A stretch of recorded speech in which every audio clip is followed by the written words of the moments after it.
And we're live. Hello, dears, and welcome to another marvelous episode of Catt Chatt. My name is Tom Catt, and I am joined by two adorable human beings. I have terrorized both of them as Ursula, as Lady Tremaine, as the Evil Queen. And I love them to absolute bits and pieces. They are two of my favorite people in the world to work with, to shoot with, and to just corral with. Aurelian and Fairwind Cosplay. Thank you so much for being on my show tonight, ladies. Thank you so much for inviting us. It's been literally like a century or so since we've seen you. It has been. I feel like the last time I saw you, Fairwind, I was working, and we had a marvelous conversation about Long Island theater. Yes, and in the script section. But yeah, we've known about each other. We've been friends for a while, but it's true we have not seen each other in such a very, very long time. And that should change. That should change soon. As a matter of fact, OT off topic.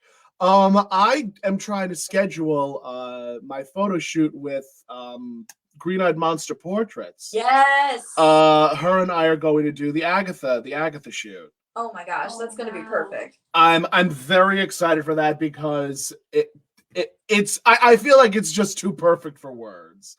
So I'm very excited for that. And you guys have been working with Green-Eyed Monster Portraits. Green-Eyed Monster Portraits is a dear friend of all of us. Who is a phenomenal photographer. Cannot recommend her highly enough.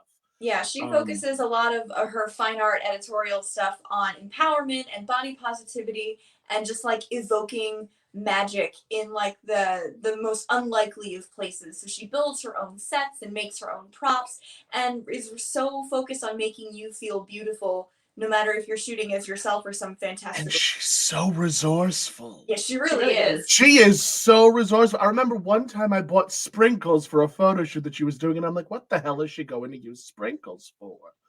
And it was just a magical shoot that she ended up producing. And just, I cannot speak highly enough about her. But this is not about Green-Eyed Monster Portraits. This is about the two of you. So I am curious. How did the both of you come up with your names, Aurelian and Fairwind? Do you want me to go first? Because I think I came up with mine first. Probably. Okay. So I started cosplaying when I was still in high school, a very, very long time ago, in a galaxy far, far away. And I started cosplaying before, like, I really knew too many people who had, like, handles. So, believe it or not, I came up with my username Fairwind from a project I did in an HTML class in high school, my senior year. That's terrific. The assignment was to make a fake website for a business. And since mermaids are always my thing in the ocean and stuff, I decided my fake business was going to be selling sailboats. And a common greeting that sailors use is like fair wind. And I'm like, fair wind, that sounds pretty. I'm going to use that. And I've had it since 2009. That is absolutely magical. I'm very impressed with that. I'm sure Aurelian's is just as creative. Well, I've been cosplaying since I was probably in 7th grade. We don't really bring up those pictures because why should we? Aurelian cosplay was... I'm really happy with her positivity and her confidence. I wish I had that now as a 26-year-old. But I wish I had like a really good reason for why I picked my name. In French, Aurelian is golden. So I tell people professionally, like, oh, I feel like my most golden self, my happiest or my best when I'm cosplaying. So that's why I picked Aurelian. The real reason is because when I was in high school, we had a French exchange program, and there was a student who stuck out in my mind because he looked like David Schwimmer. But his name was Aurelian. And like I can tell you who else was on that trip, like which kids were there. There were like 22 of them, but I remembered the kid who looked like David Schwimmer. And I'm like, no one's gonna know. So from the French exchange student. No Who one's looked gonna like know. David Schwimmer, but now No everyone one's knows. gonna know. Now everyone's going to know. I'm so sorry. The jig is up. Well, that's hysterical. It's one of the things that I love is just the juxtaposition between the two of you, because a lot of people just assume that because you're sisters and because you're so close that you run on the same mental wavelengths, and that's not the case, as people who have siblings will tell you. Like, a lot of the time, we do finish each other's Sandwiches. That's what I was gonna say. This is a bit. I was not anticipating. But I mean, we do actually say the same thing at the same time very frequently. It's actually pretty scary. But yeah, a lot of people do assume that we're a set and that we always do the same thing and that we must be exactly alike, but we're very different people who happen to like a lot of the same things. So, like, don't have any expectations coming in meeting us. No. And we like a lot of the same genres. Like, we both like Disney, but we never really cosplay from the same movie.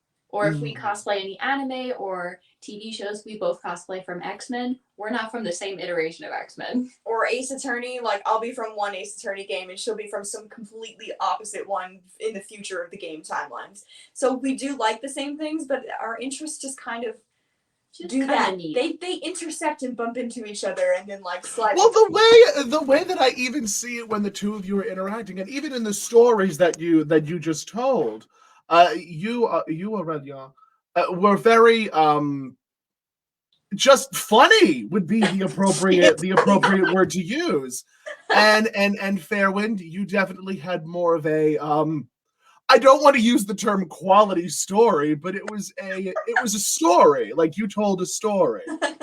Oh man, I want to eat the two of you up. So you're just so damn delicious. So yes, you both have been cosplaying for. How did you end up getting into cosplay? We were very much those kids who were more often in costume, playing dress up than like real people. Our phone is propped up on a photo album now, but most family gatherings, if you see pictures of us as children, we're dressed as Belle or Xena Warrior Princess or Barbie or something. The fact that I haven't cosplayed Xena yet is actually pretty criminal. I was going to say I'm waiting for the Xena and Velasca or Xena and Gabrielle pairing between the two of you. But yeah, we were always dressing up, always using our imagination. I used to annoy the heck out of my preschool teachers because I would say to them, like, I'm a different princess today and I'm going to act as them and you need to call me by the correct princess. And if you didn't, I would not speak to you. So, I mean, that kind of love of dressing up led into us doing theater and dance as kids, so performing. And then in middle school, I think when most kids in our generation started really getting into anime and noticing, like, oh, Sailor Moon's not just... When anime started becoming mainstream all of a sudden. Yeah. So for me, that was like 2004, 2005. Like, oh, those cartoons we watched on, channel 11 or whatever, that's anime. It's like, yeah, I want to do that. I want to keep dressing up. And then as grown-ups, we're both working professionally in the performing arts field. So we never lost that love of playing dress up. Now we just do it on stage or on camera or for parties. And you don't really ever have to give up wanting to be your favorite characters. That's and it's funny, where the three of us are cut pretty much from the same cloth, if you'll excuse the pun. Yeah. Because it's true. Like the way that you are, with the way that you perform and the way that you act and the way that you emote and the characters that you cosplay as is very similar to the way that I emote and act and dress as the characters that I enjoy. And it's so wonderful that, like, it's opposites, because I will always cosplay as them, mainly because I'm just so damn tall and I look gorgeous, and you guys are able to play those very sweet, gentle, effortless princesses. And we can certainly so one of the beautiful things about Aurelian, and that's how I'm going to pronounce it now. I'm not going to pronounce it Aurelian because that's... You're French now. I'm French now. Aurelian and Fairwind, they own their own Disney print. Well, we can't use the term Disney, but they own their own princess company. So obviously the next question is, what is it about the Disney princesses that you love so much, and the Disney princesses that you cosplay as? I think when people think of princesses and the Disney canon, a lot of people have misconceptions regarding primarily the three classic princesses, Snow White, Cinderella, and Aurora. And everyone's like, why do you like them? They're so boring. All they do is wait around for a prince. And it's like, I don't know, did you and I watch the same movie? Because when Disney put out that canon for Disney princesses, obviously they put those princesses in there because we're going to call them a princess, but they also embody the things that little girls or little boys or little kids look up to. They look up to people who are strong. They look up to people who are resilient. They look up to people who never want to give up on their dreams or what it is that they want. And I think people forget that with those three princesses in particular. Everyone likes to talk about how, like, oh, Bella's so mind-blowing because she, like, yelled at a buffalo dog man. She did that, but Snow White also ran from someone who tried to, like... I was going to say, did we forget the part that Snow White ran headfirst into a haunted forest and ended up coming out unscathed? Sure, she may have trauma later down the line, but that's besides the point. She runs away from a bad situation at home. She runs away from someone who would do her harm. She admits that she gets scared, and she admits that I have to cry about this. And then she says, okay, I feel better now. Let's go. Now that I've cried and gotten it out of my system, let's go make the best of this. And she continues on. She continues to be kind, even though people have hurt her. She continues to be kind to the people who have hurt her. Cinderella, too. So when people say they're boring or they're bland or they're not feminist Disney princesses, there's more than one way to be a woman. And there's no wrong way to, exude kindness. So that to us, this idea of truly being kind and having that being a heroic quality in itself means a lot to us. And we want to be able to show little kids that it's great to be kind and it's great to be a good friend and it's great to look out for other people. And yeah, Aurora only has like 18 minutes of screen time. We really should have just called that movie like Flora. She's doing all the hard work. But when she goes home, she's like, hey everyone, I just met a guy. And her fairy godmothers are like, oh no. You're a prince. That's not how this works. That's not how any of this works. She's like, that's not fair. You just threw all of this at me. You expect me to marry a prince who I don't know. And I want to live my life as a normal teenager. Why can't I have what I want instead of having something imposed on me that I never asked for? And I think that's something that's very relatable for a lot of young adults. And Aurora is that kind of model in the Disney franchise, but nobody remembers that happens. They just remember she falls asleep. I mean, it is kind of a plot point. That's why the movie is called Sleeping Beauty and not Flora, but it should be called Flora. Honestly, it should be called FFM, Flora, Fauna, Weather. I'm still stuck on Bulldog Man. But it's true though. Like, no, go ahead, please. I don't know how many people can say that they yelled at a buffalo dog man either. So I'd say that's pretty heroic. But I'd say that's pretty ballsy. And to also challenge a man of all people, a man who is revered by his community for being this paragon of masculineness and muscular virility, and for her to basically say, nah, not about it, bye. Every single one of the princesses has something really wonderful and special about them, some sort of characteristic that makes us love them. And if you can use their stories and their experiences to teach kids what it means to be a friend and what it means to be your own unique you, the best you that you can be, then that's a great vehicle for helping them grow and develop. I'm a teacher on top of being a character performer. So and God bless you for it. I've heard the stories you tell. Yeah. I commend you, friend. But it's a good tool to teach kids, like, this is what you do when you're sad. This is what you do when you don't know who to go to. This is what you do when you're happy. Like, here's how to share that happiness with friends. That, you know, I may cosplay as a Disney princess at some point. You should. Absolutely not. I appreciate your encouragement, but no. Actually, no, that's not true. That's not true. I lie. When Frozen 2 came out, I was very taken by Elsa's finale dress. Oh, you got and I was very much like, it's just they're poking the bear, and I'm like, man, I don't know if I could do it. I don't know if I can do it. Yes. But it's something in the works. It's just I've always enjoyed playing witches, as you both know very well, in fact. very well. But it's, you know, it's just so fascinating to do that sort of because one of the reasons why I love cosplaying as the villains is because they're empowering. You're seeing these strong-minded, strong-willed women taking control of their own destinies. It's just they're doing it in a not so nice way. Yeah. When you look at the princesses, they're also strong-minded, strong-willed women trying to make their way in the world. And it's always fascinating to sort of play with the age conversation. Especially because Disney villains traditionally are much older, specifically in terms of women.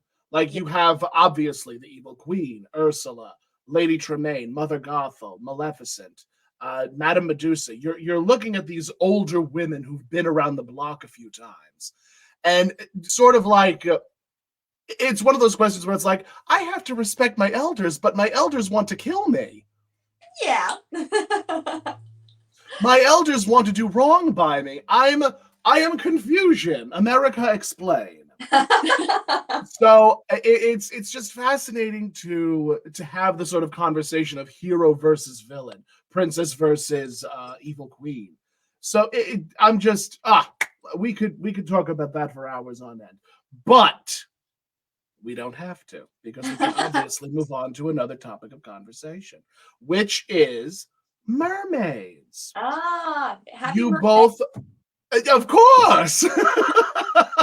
Trust me, I've thought about getting a mermaid tail for a long time, and then I'm like, no, they're far too. Please do the thing. We'll teach you. They've outlawed whaling. No. I mean, we have. I at least I've gotten that comment before, especially when some of my work has been very heavily featured in public venues. Like, I find that in the mermaid community, body shaming isn't a thing in the community. It's what people. Of course not. It's when it's outside the community. It's about the community that people start to talk and say negative things. But, you know, the mermaid community as a whole is very inclusive of size and shape and race, ethnicity. Oh, and I ability. Trust me, I say it. I definitely say it. And you know, I am fascinated how you guys got involved in the mermaid community. I'm always I know that there's the mermaid parade, but I don't think that that's affiliated with the mermaid community. Yes and no. Yes and no. Okay. A lot of people who have mermaid tails, whether they're hobbyists or they're professionals, have gone to the Coney Island Mermaid Parade. We've only gone there once. I think I'm good. It was a lot. It was very stressful. It's a party. It's a party. Got to be ready to party. I don't think we were. We were trying to run to the float that we were on through the throng of people with like the giant funnels. And there's a lot of people. And we were like, where did we park? Where do we go? Where's the back of the parade? We ran 23 blocks to get to the parade on time.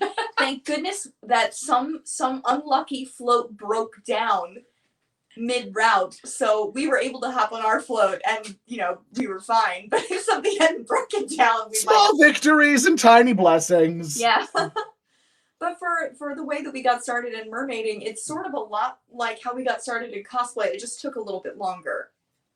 Like, we were lucky enough to grow up with a pool. We both learned how to swim at a very young age.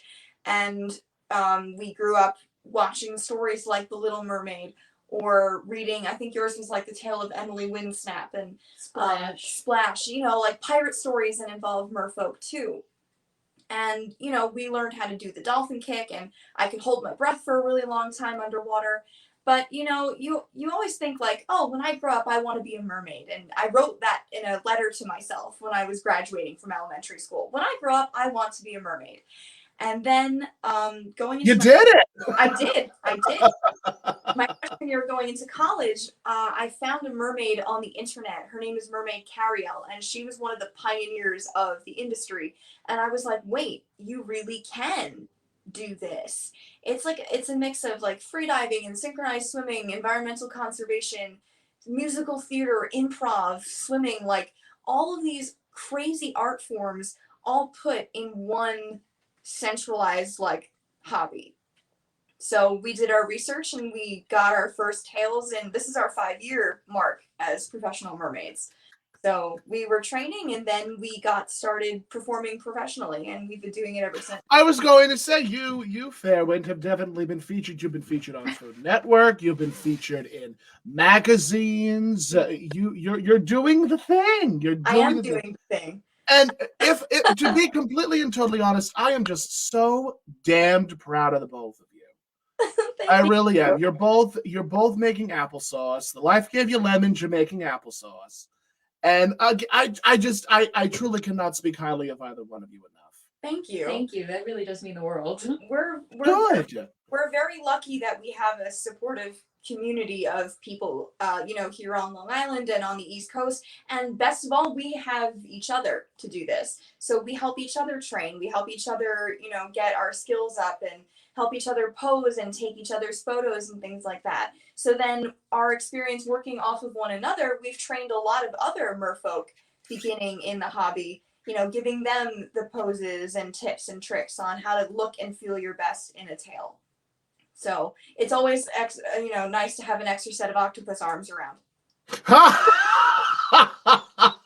You use that pun exclusively for me. We have so many puns. It's so bad. So much of what we do for kids relies on puns. So of course, everything relies on puns. So, since we're on the subject of mermaids and princess parties and so on and so forth, I do want us to get to the legalities of it, because that is something that I really want to listen to your guys' insight, listen to what you have to say. But how is it doing the parties during all of this? It's tricky. It's very tricky. We still have not done in-person things too much, even though we're both fully vaccinated.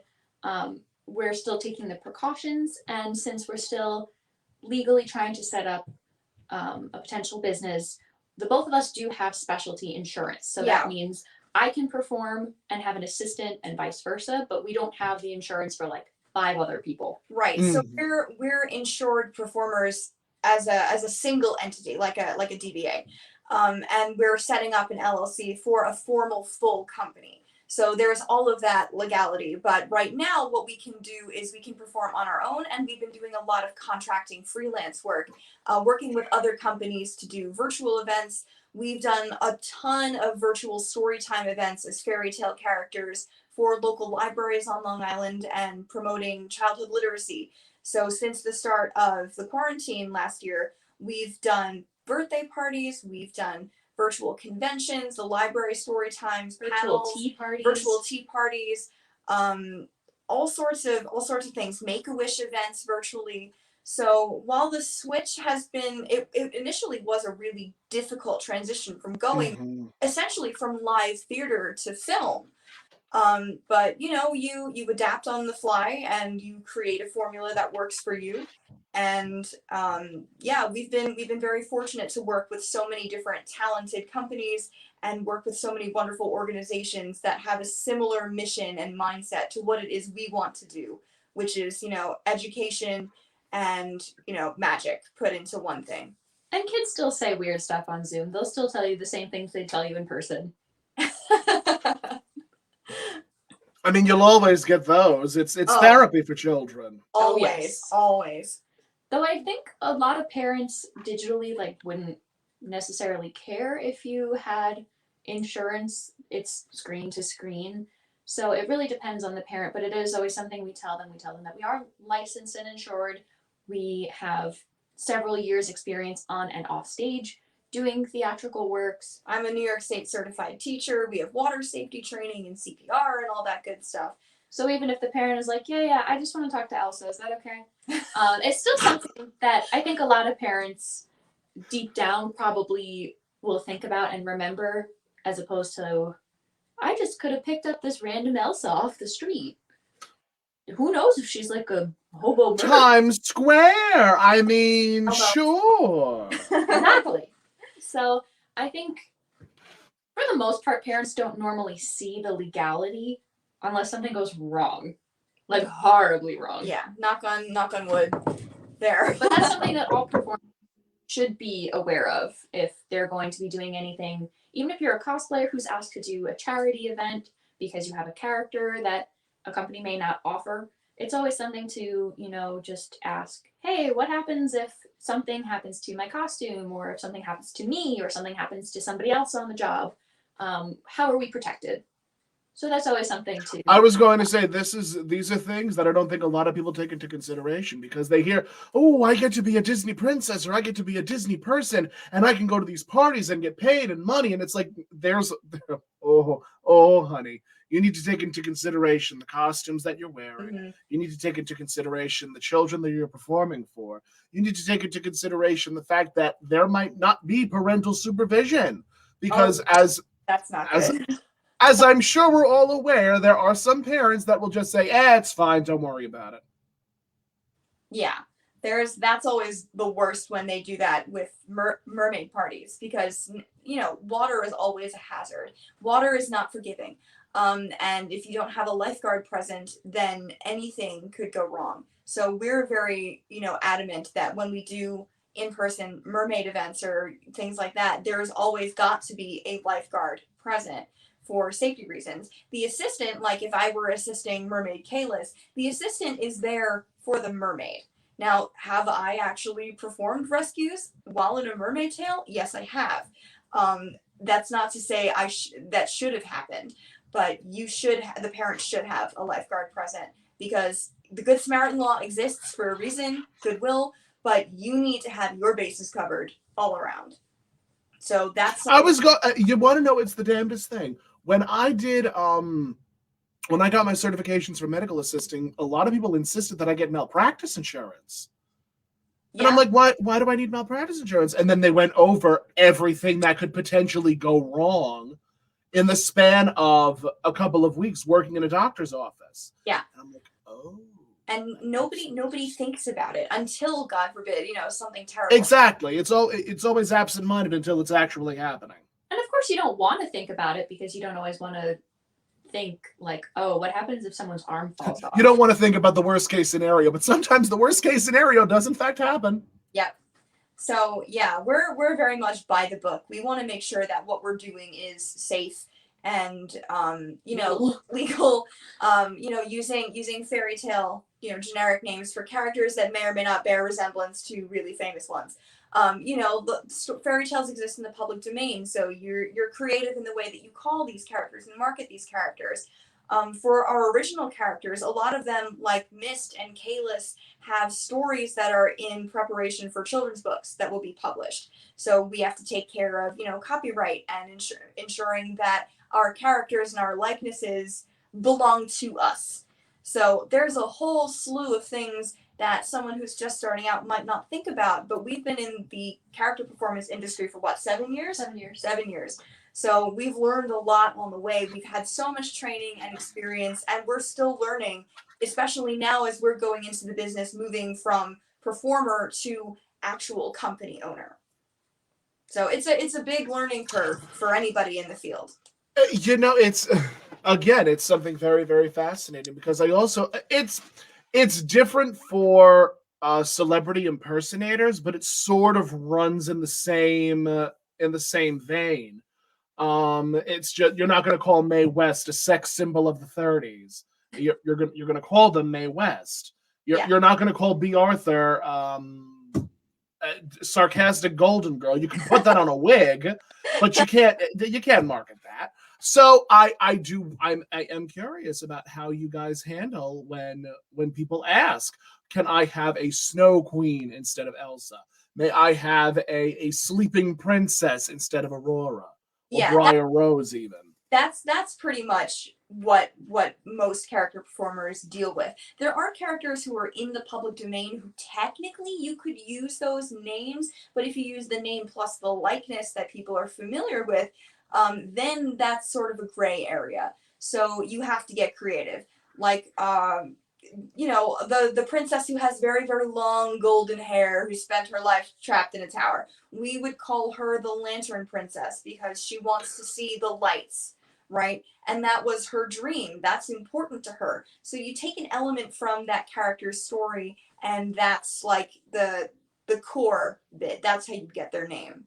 Though we have been approached, we're like, oh, we have the Snow Sisters, we have the Snow Queen, the Snow Princess, and parents are like, okay, so is that Anna and Elsa? Can I have that?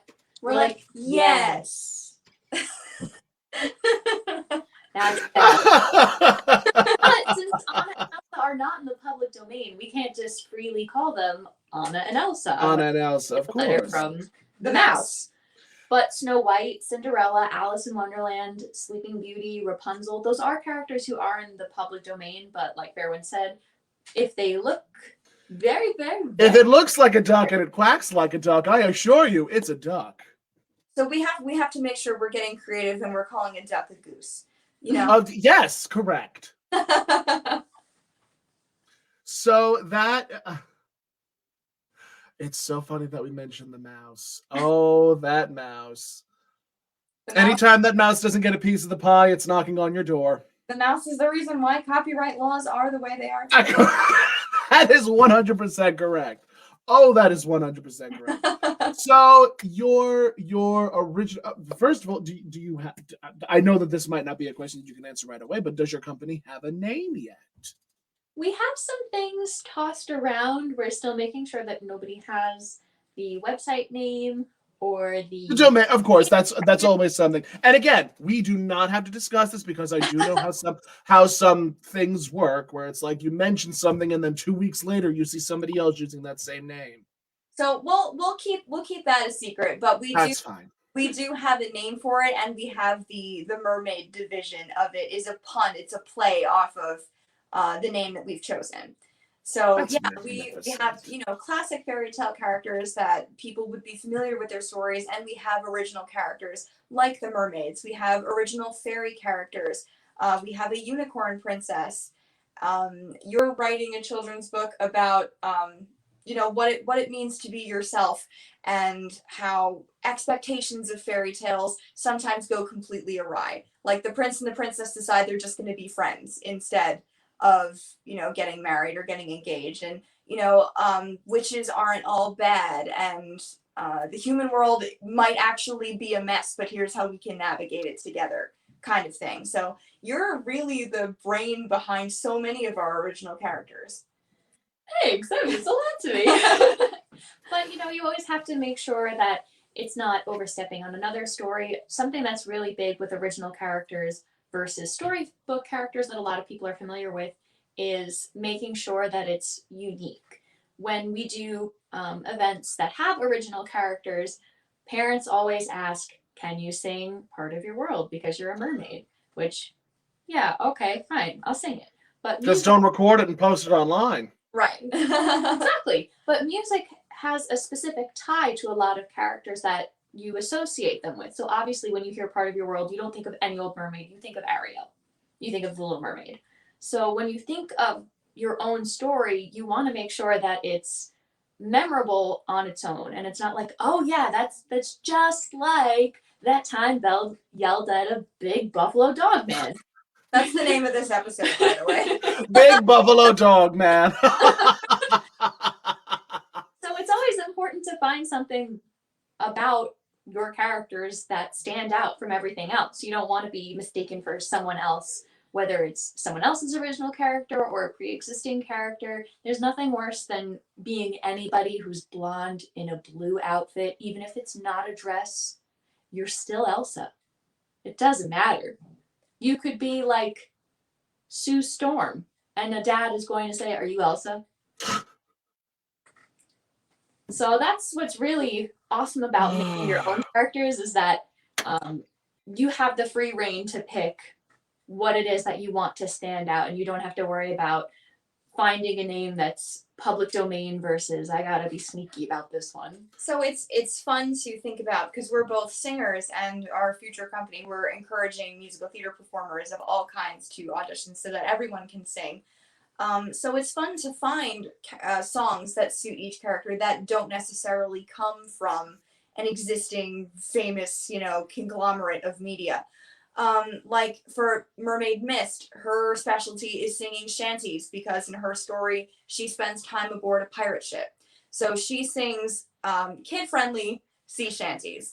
Mermaid Kalis's thing is she's always exploring and finding new things and learning about the human world and bringing that knowledge back to her world under the sea. It's like under the sea cultural diffusion, I guess. Yeah. I don't know. So her song is about exploration and asking questions.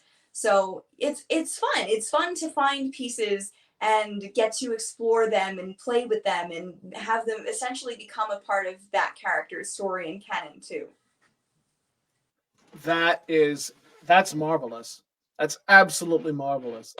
Again, I'm just very proud of the both of you for doing that. Thank you. I really am. I'm very excited for the books. I'm very excited for what life is having to offer you guys. Thank you. Thank you. We have a lot of fun with original characters, both for our future company and as well on TikTok. We used to LARP and write stories for LARP when we were both in college. So LARP is live action role play. It is D&D's nerdier cousin, because you're getting up and physically doing it.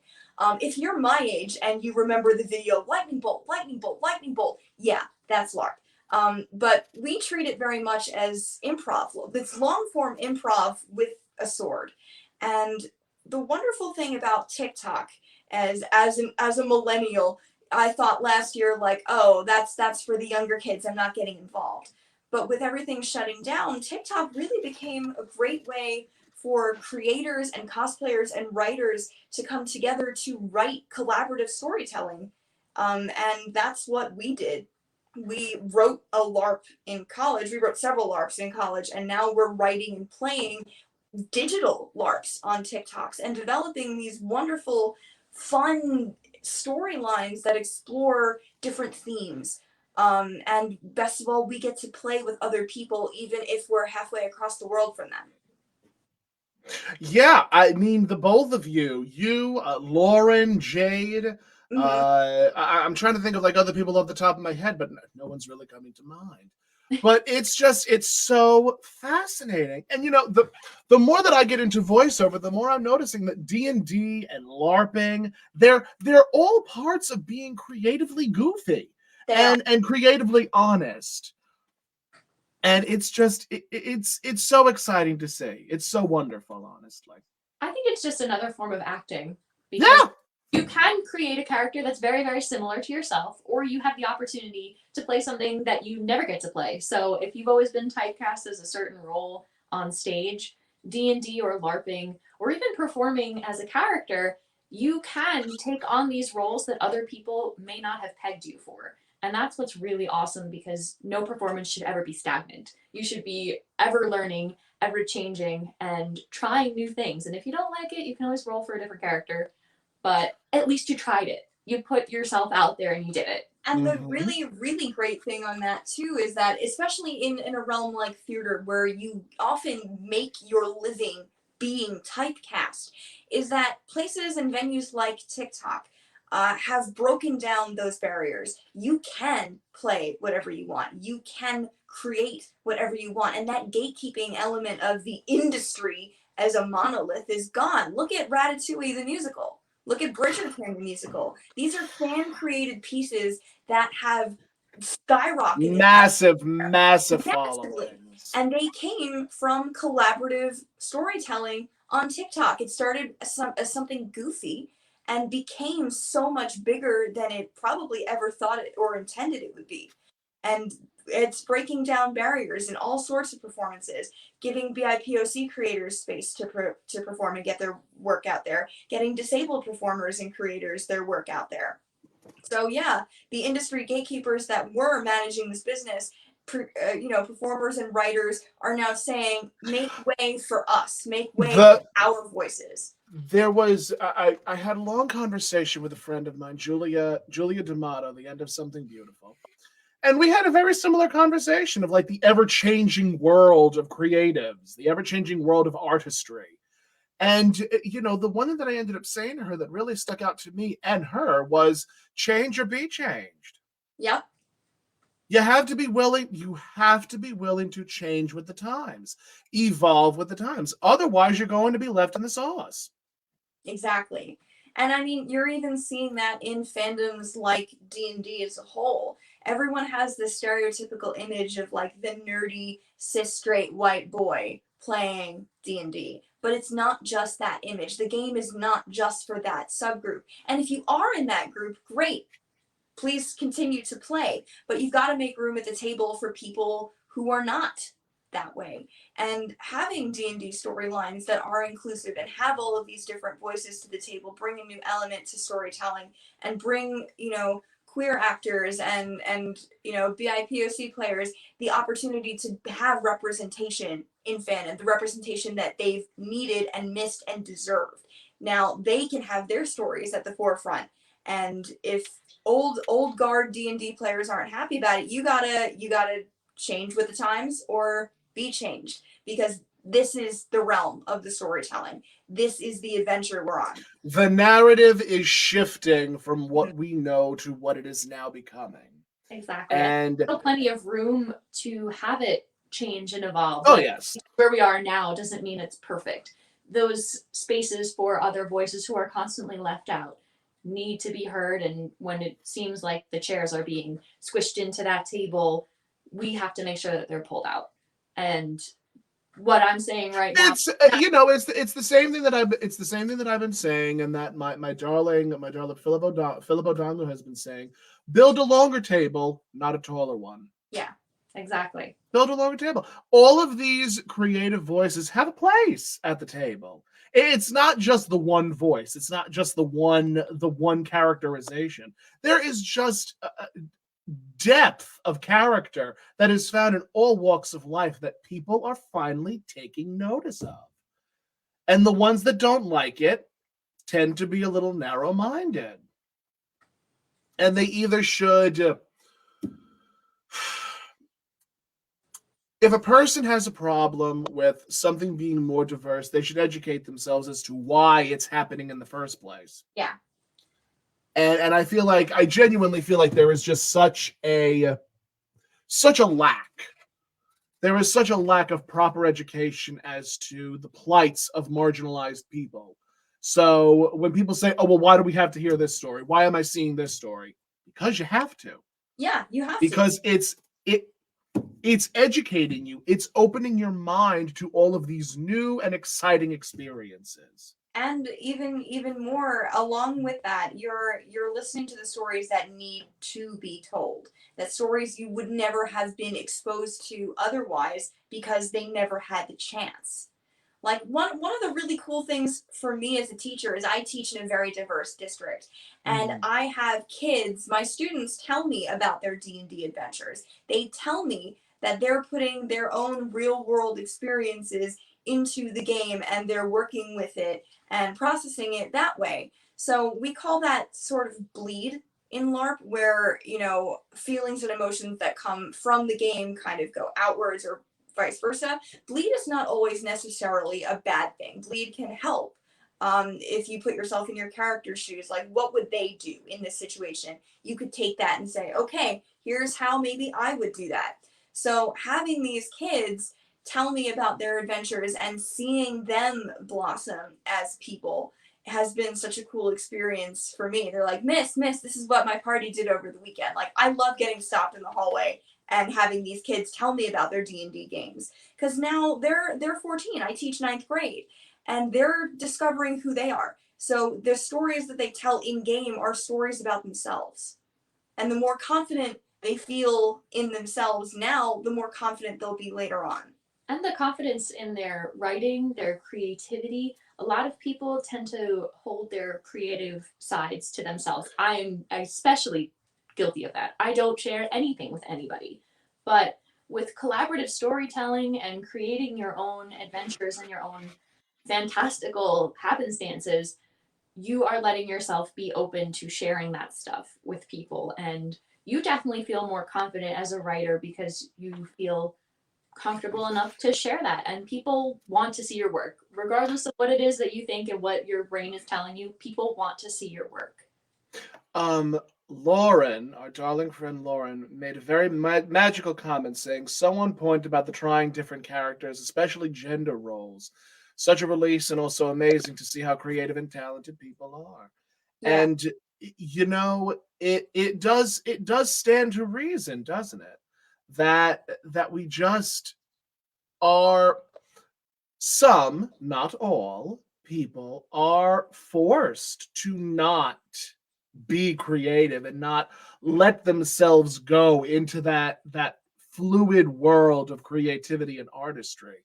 And we lose a lot of great artists because of this idea that creativity equals femininity, which is wrong, specifically in male presenting individuals. Mm-hmm. And it's just, I am so thankful that we are creating a world where being creative and being fluid and being able to manifest these creative aspersions are actually happening and are being encouraged. Exactly. And it's a lot about being creative with yourself and your identity. I've seen so many people explore their own gender first through cosplay, and then role play, and then figure out, oh, maybe I vibe more with these pronouns than the ones that I've been using. So, it's a cultural expression and an identity expression, as well as for play, for fun. So it opens up a whole realm of new exploration and new ideas for yourself, as well as sharing that with other people. We as individuals are forever evolving.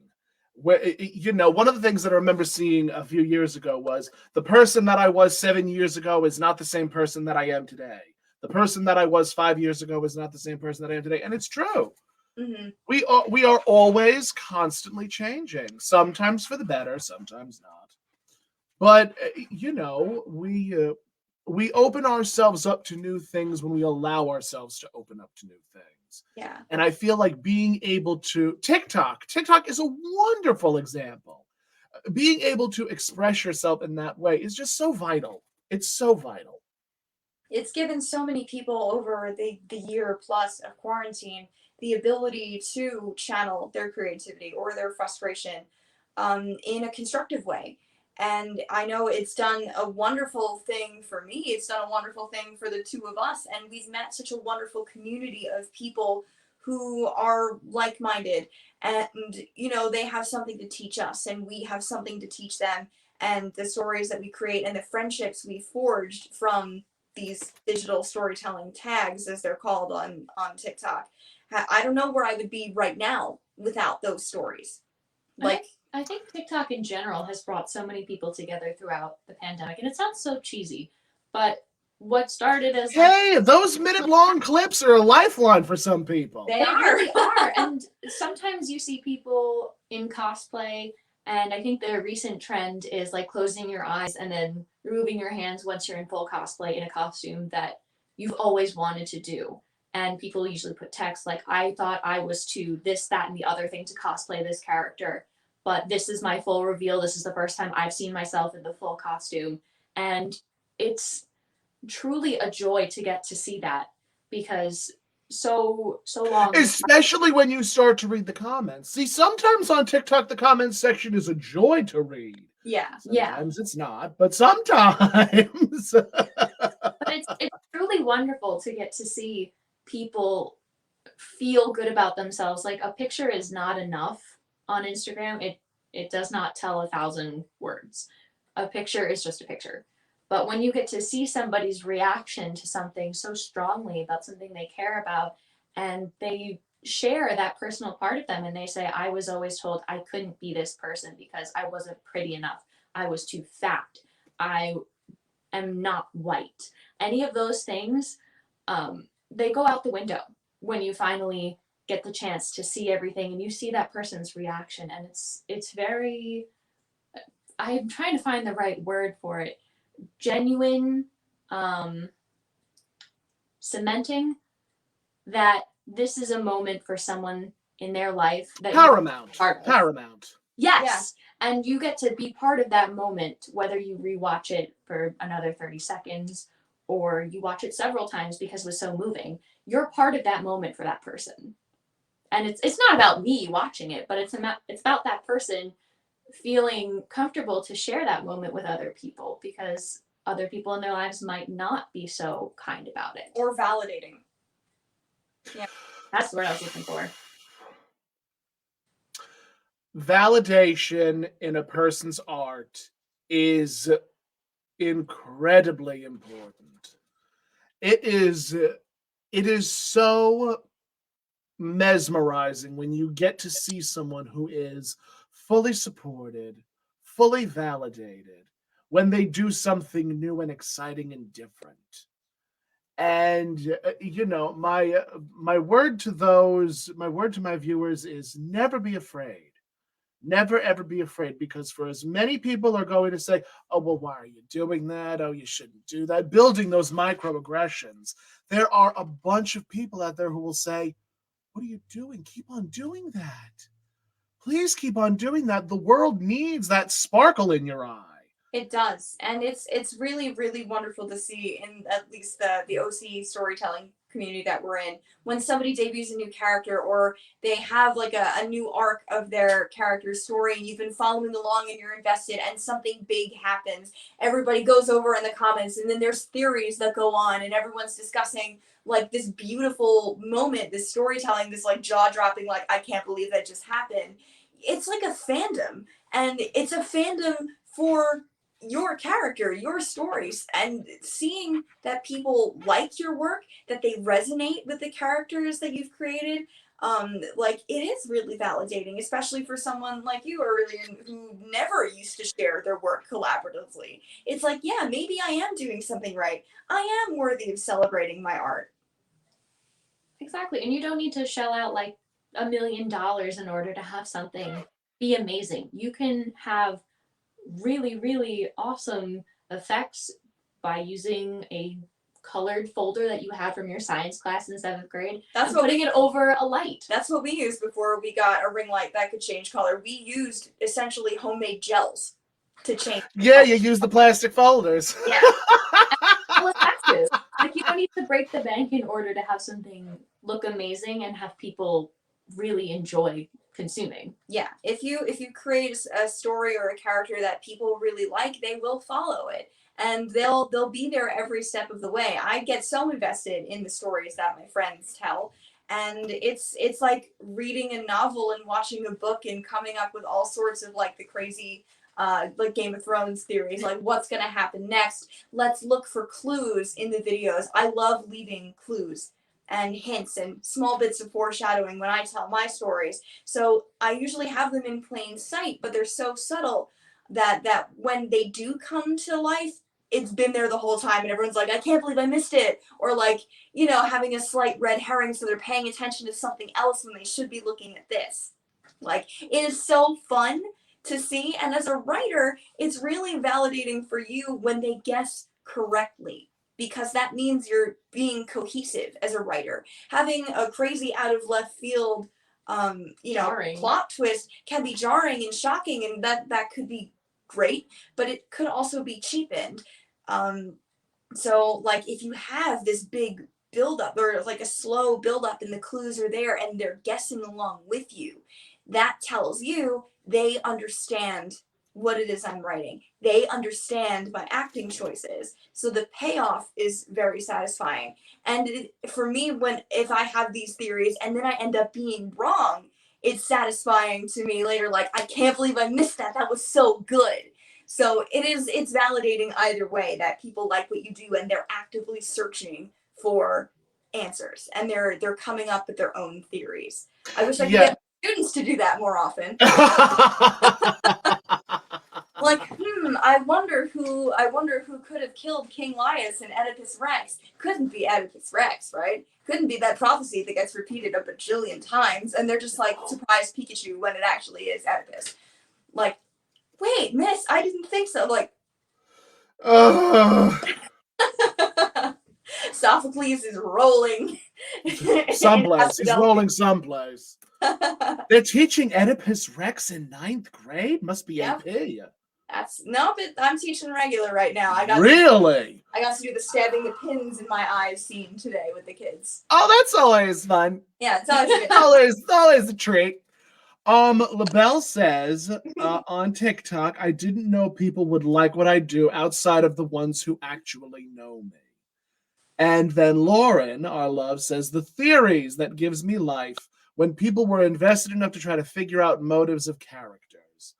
And, TikTok, for all its faults, has definitely been a harbinger of creativity and a harbinger of creative minds. And I'm just so excited to see what's going to continue to happen. Us too. And it's so nice that even though the For You page may take you to like some really, really out there stuff, like I'll just send Fairwind the most random, I don't even know what to call it, but it also brings you to a lot of people who diversify your feed, whether it's performances that you wouldn't normally have seen if you don't follow them, whether it's princess cosplay, whether it's drag queens, whether it's mermaids, whether it's actors trying to get their start on Broadway. It shows you. You will also see Broadway actors and actresses. Yeah, exactly. You'll get to see so many people being creative that you might not have seen before. You get to see, like, because we do so much work with like marine conservation as mermaids, we get to see museums and zoos and aquariums being really creative in the field of edutainment. Like, how can we get this content out there and marketable and manageable for kids to teach them while still being amusing and creative at the same time? I would like to see PBS take over TikTok at some point and make it so that you can combine education and entertainment. They did it during the 50s, 60s, 70s, and 80s. I don't understand why they can't do it now.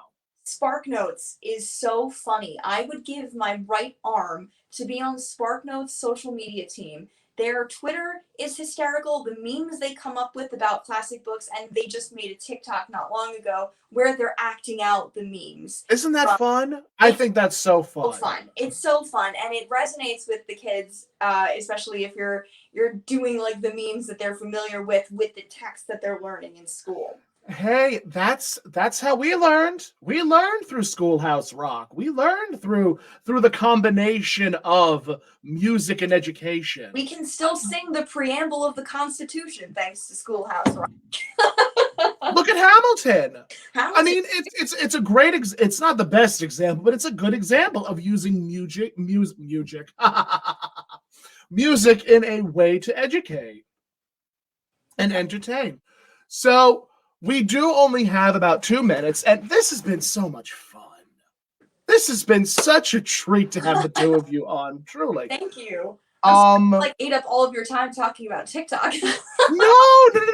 Listen, like I have told all of my guests, I am very casual. I am there. And again, TikTok combined everything that we just talked about. We could certainly discuss, the problem areas with being a Disney princess and the problem there, but who wants to focus on the negative? I certainly don't. There's far too much of that going on as it is. So, where can everybody find you? You go first. Okay. Well, I'm easy. I'm Aurelian Cosplay on Facebook and Instagram. On Instagram, it's one word. Or you can find me at Mermaid Kalis, all one word, on Instagram, Facebook, there's a space, and you can find me at Aurelian Cosplay on YouTube and TikTok. Kaylis is Kayliss. Caylis. I actually got my name from Neopets. You are just me malicious, and I adore you. That's me to a T. And Fairwind. So you can find me on Facebook, YouTube. I have a Tumblr page, but I haven't used it. Tumblr and TikTok at Fairwind Cosplay. And for mermaid stuff, you can find me at Mist the Mermaid on Instagram. And if I'm not mistaken, Mist is spelled M-I-S-T. Yep, that's correct. And we're going to post that. So that's where you can find them. Please follow, like, share, all that fun stuff. If you want to follow me, you can at that Tomcat on all forms of social media. I am not nearly creative enough to come up with another name outside of that Tomcat. Don't ask me. My mermaid name will literally be Tomcat. Please, perfect. Please do. Tomcatfish. You want to? You guys are gonna get tickled by this. My cousin works at a lot of fairs. Her wife does a lot of tie-dye stuff. And one of the things that they suggested that I do was that because I sew, that I would create mermaid blankets. That I would create a pattern of, and just like full mermaid legs, like you can wrap them around your waist, but they would be blankets. So not like the crocheted ones, actually sewn blankets. I'd buy it. And I'm like, that's so wonderful. What the hell would I call it? And I thought catfish. Cattfish. Perfect. Someone's going to steal that. I just know it. But it was definitely an idea. It's still in production. I just got myself a brand new, well, not a brand new, but I just got myself a new sewing machine. So who knows what's going to happen? Maybe I'll create a sample sale of fins. Who knows? We'll buy it. We'll advertise it everywhere. Yep. But if you want to follow Catt Chatt, you can on Facebook. I also upload to YouTube. That Tomcat, just I'm everywhere. Thank you both so much for being on my show tonight. I just love and adore you both. Bubble kisses. We love getting to talk to you too. It's been too long. The Tomcatfish. Thank you, Lauren. But I do. I love you both so much. Please. I know that friendship is a two-way street, but if ever you guys just want to bullshit, I am always available. Sounds We're good. able to do that too. But I love you both so much. Thank you guys for watching another episode of Catt Chatt, and I will see you next week. Ciao me out for now, guys. Having us. Bye. Bye.